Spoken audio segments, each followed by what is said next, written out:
Hexham in 1957 was neither large nor wealthy, a Northumberland market town built on history and routine. The town's stone streets wound around the imposing bulk of Hexham Abbey, a church whose origins stretched back to the 7th century. On Saturdays, the marketplace bustled with local farmers trading livestock and produce, but daily life otherwise ebbed and flowed in quiet predictability. Reports from the period described the town as close-knit, with families who had lived in the region for generations. The River Tyne traced the town's southern edge, and shops and schools sat in tidy rows around the cobblestone square. John and Florence Pollock were typical residents, a grocer and homemaker, married for over a decade. Census records list John as the proprietor of a small grocery business, known to regular customers for his stubborn sense of faith and habit of discussing church affairs in the shop. Florence, by contrast, was reserved, a frequent presence at school gates and parish events, known for her headscarf and her reluctance to gossip. Their home, like many in post-war Hexham, was modest but full of warmth, despite the quiet tensions that sometimes surfaced in families shaped by loss and discipline. They had 5 daughters, but it was the oldest, Joanna, aged 11 in the spring of 1957, and Jacqueline, just 6, who drew the community's attention that year. Joanna was the kind older sister, taller for her age, frequently seen helping her mother or walking Jacqueline to primary school. She was described in school reports as responsible, liked by her teachers, and unusually protective of her younger sibling. Jacqueline drew the eye for different reasons. Smaller, with a rounded face, an expressive manner, and a line of pale scar across her forehead, the result of a childhood accident. Family photographs preserved from the period capture the 2 sisters, Joanna with her arm around Jacqueline, the pair smiling for the camera in nearly identical coats. Their routine, mapped out by testimony and household records, was simple. Walk to Mass at Hexham Abbey on Sundays, school during the week, errands with their mother, and afternoons spent in the modest town park or visiting local shops. The girls were reportedly inseparable. Schoolmates and neighbors later recalled seeing them hand in hand both in and out of the classroom. The family's Catholicism was central. The Pollock's church attendance is confirmed in parish logs, and John's conversations with clergy are mentioned in church notes from the period. The Pollocks were considered a decent family, but John stood apart for his unorthodox views. Several sources recall him asserting his belief in reincarnation even before tragedy struck, a view at odds with local doctrine. It was a belief that would shape not only his children's future, but the entire family's legacy. In the spring of 1957, the Pollock sisters' world was one of routine, familiarity, and seemingly ordinary promise. A life rooted in the rituals and certainties of Hexham, a town not yet touched by the mystery that would make its name known far beyond the stone walls of Northumberland. It was a clear, crisp morning on May 5, 1957, when tragedy struck the Pollock family and the close-knit town of Hexham. The day began like any other Sunday, with families preparing for Mass at Hexham Abbey. Joanna, aged 11, and Jacqueline, 6, set out with a local friend to join the morning procession, their footsteps light on the cobblestone streets. Beaumont Street was quiet, its stone-faced buildings caressed by morning light. Children played near the riverbank, while shopkeepers arranged wares for the busy market day to come. But the serenity would be shattered in moments. At approximately 9:30 a.m., a car driven by Annie Driver, a woman described in later reports as struggling with mental health issues, veered off the road onto the pavement. Witnesses recount seeing the vehicle accelerate toward the group of children walking by the roadside. Shouts echoed through the narrow street, warnings that came too late. In an instant, the car struck Joanna and Jacqueline, flinging them violently to the ground. Emergency responders arrived swiftly, but the devastating truth was clear. Both sisters were pronounced dead at the scene. Police statements later described the accident as the result of driver error compounded by deliberate intent. Annie Driver was reported to have intended self-harm, her reckless driving a manifestation of personal despair. The small community was stunned.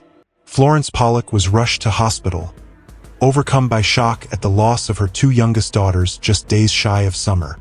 John Pollock stood numb beside her, his faith tested in ways he could not yet understand. The local newspaper chronicled the tragic event with a solemn headline, 2 children killed in Beaumont Street accident. The article detailed the circumstances of the crash and included somber statements from neighbors and local clergy. Funeral arrangements were swiftly made, with the whole town preparing to say farewell to 2 bright lives ended too soon. The accident scene itself remains etched in Hexham's memory. Cobblestones stained with the suddenness of loss, the air heavy with disbelief. Eyewitnesses told of the children laughing moments before, of the car's screeching tires and the shattering impact. The mournful wail of sirens and the hushed prayers of the crowd marked the day in a tapestry of grief.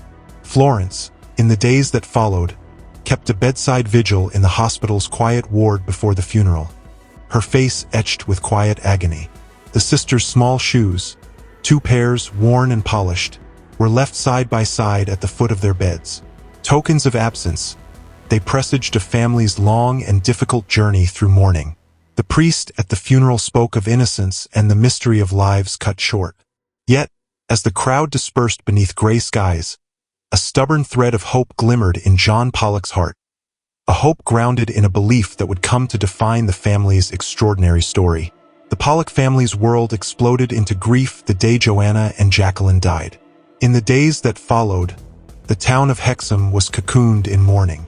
The community gathered for the double funeral, tightly packed pews filled with whispered prayers and sorrowful farewells. White lilies adorned the church altar. The sisters' small shoes and schoolbooks were left behind as somber reminders of lives so suddenly extinguished. Florence Pollock, overwhelmed by the loss, withdrew into sorrow. She spent hours in the silence of their home, clutching photographs and listening to the quiet that had been forced upon her life. She stopped wearing the milk delivery smock that had marked her daily routine, a small yet poignant symbol of the rupture tragedy had wrought. The family's neighbors quietly offered condolences but whispered doubts into the quiet corners of the town. Grief could warp perception, they said, making longing into fantasy. John Pollock's response was starkly different. A man of fierce conviction, he clung to a faith beyond the teachings of his church. Before the tragedy, John had wrestled privately with the concept of reincarnation, a belief at odds with the Catholic doctrine of Hexham's parish. The deaths of his young daughters transformed that curiosity into conviction. He told anyone who would listen that his children's souls would return to him, that grace and love would bridge the chasm of death. This belief made John an outlier, a figure both pitied and whispered about in the streets of Hexham. While many dismissed his claims as denial or madness, John kept detailed notebooks, chronicling every change and every discovery with an almost obsessive care. To him, Joanna and Jacqueline had made a promise. They would be back. The local clergy were less than welcoming to John's espoused beliefs. The parish priest privately rebuked him, warning that such views smacked of heresy and threatened the spiritual order of the community. Parishioners echoed these sentiments in hushed tones, urging Florence to silence the notions taking root in her husband's heart. Yet Florence's silence on the matter was often broken by moments of whispered fear and wonder. Locked in a home heavy with sorrow and memory, the Pollock family faced a community unsure how to respond. Sympathy mingled with suspicion. Friends and neighbors offered comfort, yet many recoiled from the undercurrent of mystery seeping through the ordinary fabric of life. This unease was particularly acute when, months later, Florence gave birth to twins, Jennifer and Gillian. To outsiders, the arrival of new children into a family broken by tragedy was cause for cautious celebration.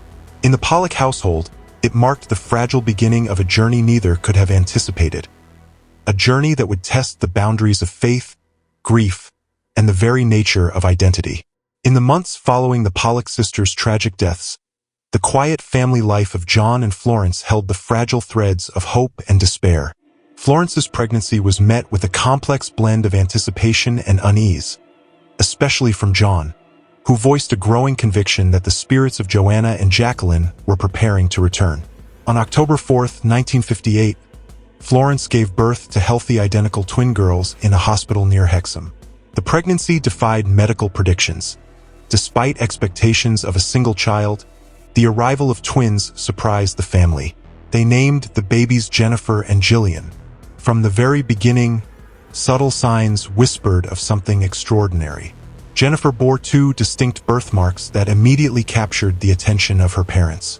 One lay on her left hip, a darkened patch nearly identical in size, shape, and position to a rare birthmark formerly noted on Jacqueline's body. The second mark was located on Jennifer's forehead, in the exact spot where Jacqueline had received a prominent scar from a childhood accident. Medical professionals who examined the marks noted that while birthmarks were common, the probability that these specific marks would coincide in location and appearance with those of a deceased sibling was remarkably low, especially given that the twins were monozygotic, sharing the same genetic makeup, which could not explain such variations.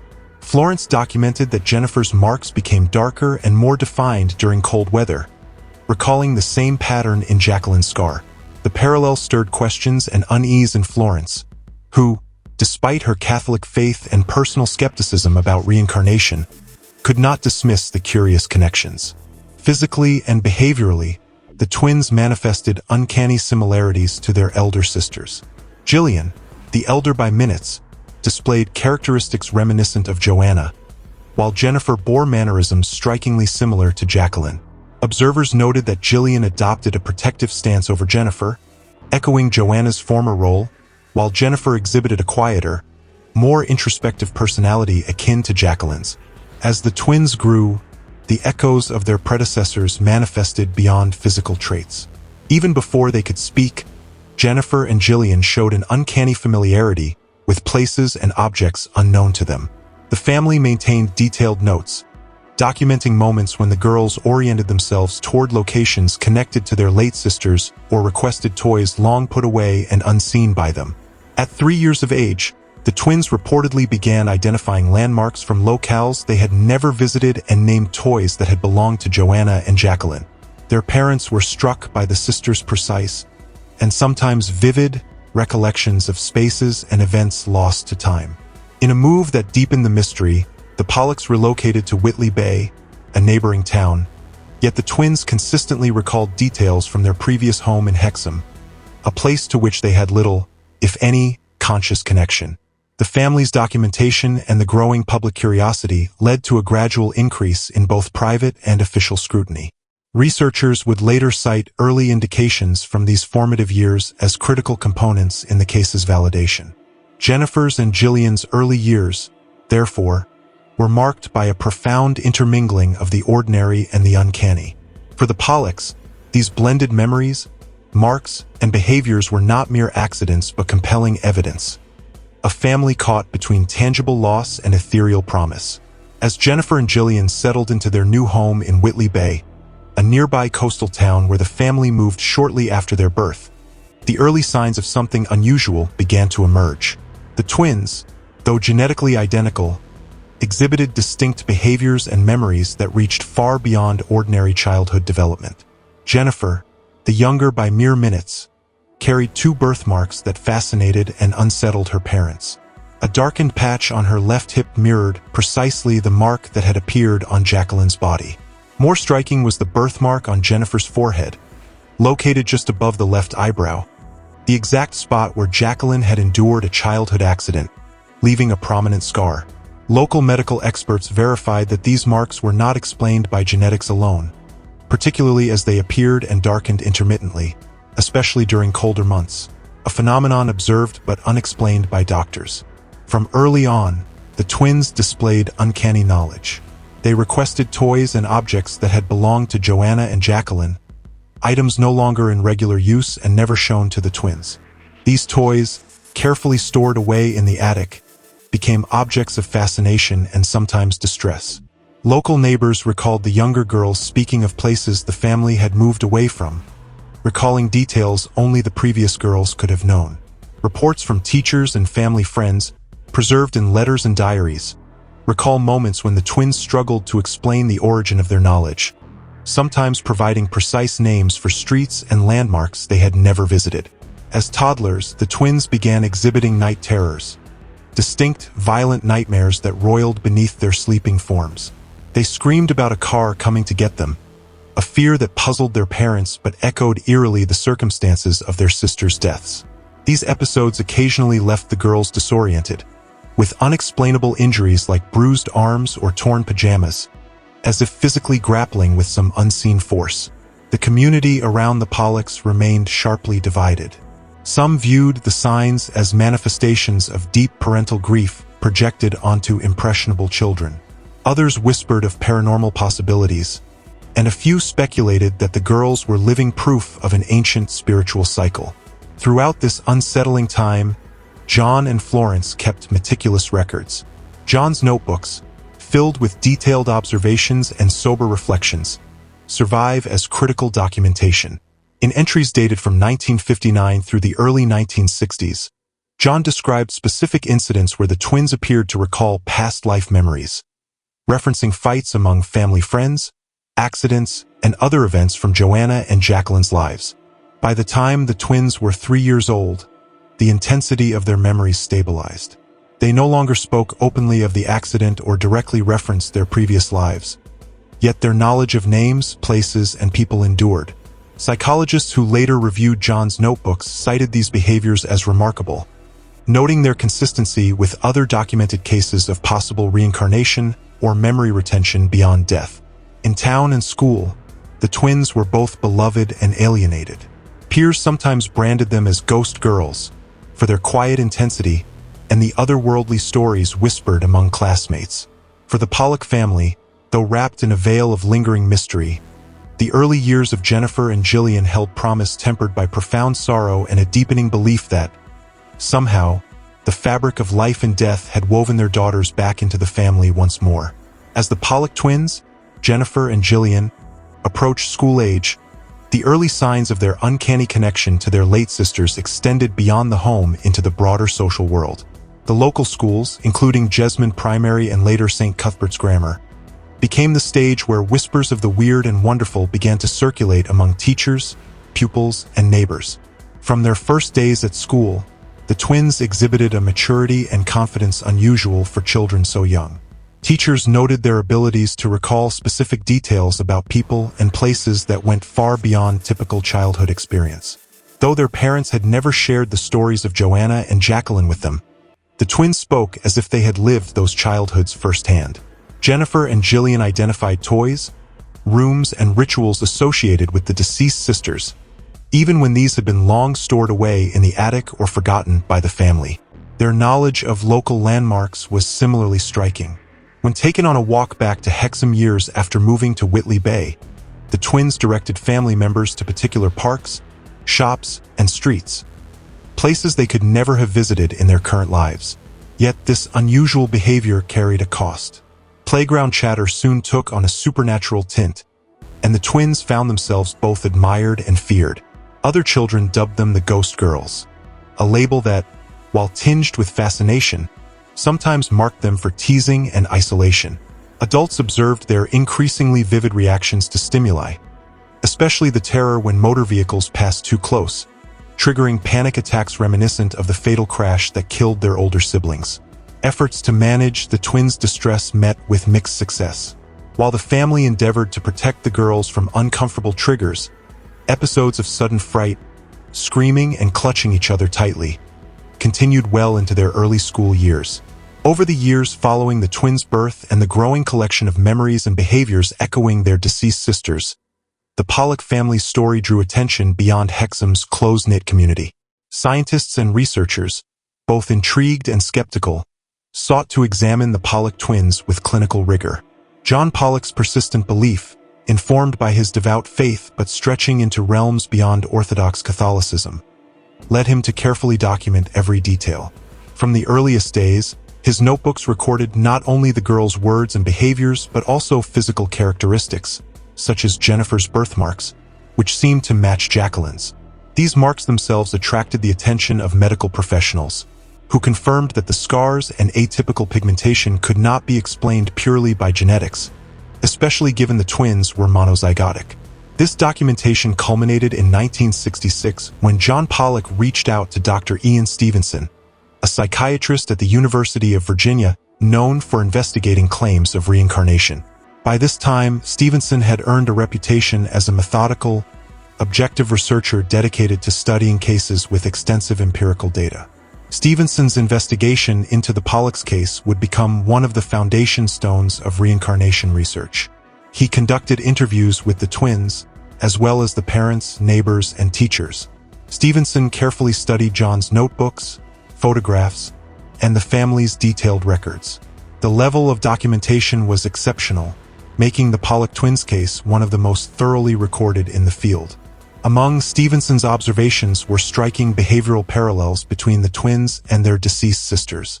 Gillian showed behaviors reminiscent of Joanna, more outgoing and sociable, while Jennifer mirrored Jacqueline's more cautious and introspective demeanor. Their play patterns, preferences, and even fears aligned with these identities. Stevenson further noted their synchronous relationship mimicked the protective dynamic that had existed between Joanna and Jacqueline. One of the most significant aspects of the case was the twins' knowledge of places and events to which they had no prior access. At age 3, the girls accurately identified locations and artifacts from Joanna and Jacqueline's lives, even remembering specific stories related to these sites. For instance, when taken to visit the park in Hexham where the older sisters had played, the twins immediately recognized the playground equipment and routes without prior exposure. Medical examination of Jennifer's and Gillian's birthmarks confirmed the unusual nature of Jennifer's markings. Dr. Stevenson recorded that the presence of birthmarks, or scars not explainable by genetics, associated with alleged past life memories appeared frequently in his collected cases. In Jennifer's case, the marks aligned closely with Jacqueline's old injuries, strengthening the connection between the twins and their purported previous incarnations. The twins' night terrors further added to the case's gravity. Both exhibited vivid nightmares involving a speeding car or screeching wheels, a traumatic echo of the accident that had ended the lives of Joanna and Jacqueline. Florence Pollock's testimonies described nights of terror, the girls waking screaming and clutching each other in shared fear. Despite the anecdotal power of these accounts, the Pollock twins case invited justifiable scholarly skepticism. Critics argued that parental influence or suggestion might have shaped the twins' memories and behaviors. Conventional psychological explanations suggested that the children had been subtly primed by their parents' or community's grief, or had invented narratives from their surroundings. Stevenson approached these critiques with scientific rigor, emphasizing the twins' statements made spontaneously and prior to any parental coaching. He also noted that the twins had no direct access to key details, such as the specific placement of birthmarks or the precise nature of injuries. Moreover, the consistency of their memories and physical evidence across years made trivial explanations less convincing. In the decades following Stevenson's initial investigations, the twins lived largely ordinary lives. By adolescence, most overt past life memories faded. Gillian and Jennifer reportedly embraced their own identities, acknowledging their parents' beliefs but displaying personal skepticism about reincarnation itself. Nonetheless, the Pollock twins case remains a compelling and well-documented instance in the ongoing debate about consciousness, memory, and life after death. As Jennifer and Gillian grew, their story attracted the attention of researchers exploring reincarnation and unexplained memories. The turning point came when John Pollock reached out to Dr. Ian Stevenson, a psychiatrist at the University of Virginia, known for his systematic study of children who claimed memories of past lives. Dr. Stevenson visited the Pollock family multiple times during the 1960s and 1970s, meticulously documenting the twins' behaviors, memories, and physical traits. He was struck by how the twins, though distinct individuals, showed remarkable parallels to Joanna and Jacqueline. Jennifer's personality mirrored the quieter, more introspective Jacqueline, while Gillian displayed the outgoing, protective traits of Joanna. The investigation included detailed medical examinations. Both twins were confirmed to be monozygotic, identical, through blood tests, ruling out genetic explanations for their differences. Of particular interest were Jennifer's birthmarks, a prominent dark patch on her forehead and another on her waist, mirroring the scars Jacqueline had from her childhood injuries. These birthmarks became darker and more defined during cold months, an unusual phenomenon documented by family doctors and noted by Stevenson. Beyond physical evidence, Stevenson focused on behavioral parallels. The twins played with toys that had belonged to the deceased sisters and correctly identified places in Hexham they had no conscious experience with, including a park and local streets. Ian Stevenson noted that the twins' memories, though fragmented, contained factual details unlikely to have been learned through ordinary means. The twins also exhibited night terrors related to the fatal accident that claimed Joanna and Jacqueline's lives. Reports describe both girls waking up screaming about a car coming to get them, fears shared since their earliest years. This trauma-like response added emotional weight to the remarkable physical and behavioral resemblances. Despite the compelling nature of the case, critics raised questions. Skeptics argued the possibility of parental influence, coincidence in birthmarks, or fabrication of memories from overheard information. Psychological explanations such as cryptomnesia, unconscious recall of forgotten experiences, were also presented. However, Stevenson's research remained rigorous, highlighting the uniqueness of the Pollock twins within his broader study of reincarnation cases. The evidence challenged easy dismissal. The specific birthmarks, detailed geographic knowledge, and languages not accessible to the girls defied common explanation. Stevenson's conclusions did not claim absolute proof of reincarnation, but emphasized that the Pollock twins presented some of the strongest evidence in the field, providing a landmark case for future researchers. As Jennifer and Gillian transitioned from childhood into adolescence, the vividness of their early memories began to wane. Interviews and records from family members reveal that the twins gradually ceased to speak openly about their past lives as Joanna and Jacqueline. By the time they reached their teenage years, the once frequent and detailed recollections faded into near silence. Anecdotal accounts from the Pollock family indicate that although some fragments resurfaced in dreams or moments of reflection, the girls mostly accepted their current identities. Jennifer and Gillian expressed varying degrees of skepticism about reincarnation. While they recognized their parents' beliefs, both sisters often dismissed the idea as fanciful. Physical markers such as the distinctive birthmarks remained visible and unchanged, however, serving as an enduring testament to the mystery. The family's correspondence with researchers, including psychiatrist Dr. Ian Stevenson, documented this transition. Stevenson noted that it was common for children who claim past life memories to lose conscious recollection as they matured, typically near the age of 7 or 8. In a poignant moment years later, the family revisited Hexham, their original home. The twins demonstrated an uncanny knowledge of places they could never have encountered otherwise. This included precise recognition of parks and landmarks, suggesting that despite fading memories, some deep-seated connections persisted. Reflecting on the case, Stevenson emphasized the importance of the early childhood evidence, those initial memories, behaviors, and physical markers that remained unexplained by conventional psychology or genetics. The fact that the twins eventually embraced their present lives, yet carried these enigmatic signs into adulthood, continues to intrigue psychologists and paranormal researchers alike. This fading of memories left the Pollock family navigating between relief and lingering questions. Relief that their daughters were freed from the burden of those early terrors, but questions about the nature of identity, memory, and the possibility that life's tragedy might echo beyond death. The Pollock twin story remains one of the most compelling and debated cases in the study of reincarnation. More than 6 decades after the twins were born, their records and experiences continue to fascinate scholars, paranormal researchers, and the public alike. Despite the tragedy that befell Joanna and Jacqueline, the Pollocks believed their daughters had returned, not just in spirit, but in body. This belief gained traction following the birth of Jennifer and Gillian, whose physical and behavioral resemblances to the deceased sisters were undeniable. The twins' uncanny memories and knowledge, alongside the curious birthmarks on Jennifer, formed the backbone of the case's enduring power. The family's story captured global attention through news outlets and later scientific investigation. In the 1960s and 1970s, Dr. Ian Stevenson's involvement brought academic rigor to the narrative, as he systematically documented the twins' behaviors, physical markers, and claims of past life memories. Stevenson's rigorous methodology lent the case credibility that many earlier claims lacked. Yet, like many reincarnation cases, the Pollock twin story remains steeped in mystery. Critics argue that parental influence, cultural factors, and the natural human penchant for storytelling could explain much of the phenomena. The presence of birthmarks remains a strong data point but can be interpreted through genetic and environmental factors by skeptics.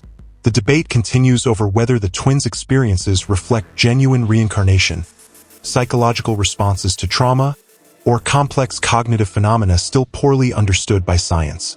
Some academics have suggested that the memories and preferences of the twins could have been influenced by overheard conversations or familial grief, while others caution that dismissing the physical evidence and detailed documentation would be equally unscientific. Regardless of interpretation, the Pollock twins' legacy has endured beyond their childhood years. As adults, Jennifer and Gillian led lives largely free from their early haunting memories. Yet the questions linger for researchers. The preserved notebooks, photographs, and recordings have become touchstones in the ongoing study of reincarnation and consciousness. The Pollock twins case remains enshrined in the archives of the University of Virginia's Division of Perceptual Studies as one of the richest and most balanced investigations into the possibility of life beyond death. Their story has inspired conferences, documentaries, and countless scholarly debates, ensuring that the mysteries they embodied continue to challenge boundaries of scientific understanding. In the end, the Pollock twins' experience stands as a poignant reminder of how loss, love, and memory intertwine. Whether one sees the case as proof of reincarnation, a psychological enigma, or a blend of both, the echoes of Joanna and Jacqueline persist, folded into the lives of Jennifer and Gillian, leaving an indelible imprint that transcends the ordinary limits of time. It is a story not just of death and rebirth, but of how grief can stretch across lifetimes, weaving sorrow and hope into the very fabric of human existence.